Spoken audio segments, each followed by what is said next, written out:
بسم اللہ الرحمن الرحیم۔ السلام علیکم ناظرین، جب قیامت کی تمام چھوٹی اور بڑی نشانیاں پوری ہو جائیں گی تو قیامت آنا شروع ہو جائے گی۔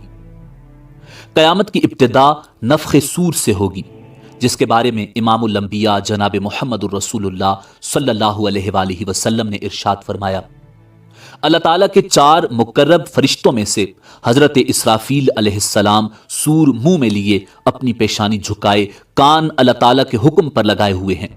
جیسے ہی اللہ تعالیٰ حکم دیں گے وہ سور پھونکنا شروع کر دیں گے اور قیامت کا آغاز ہو جائے گا۔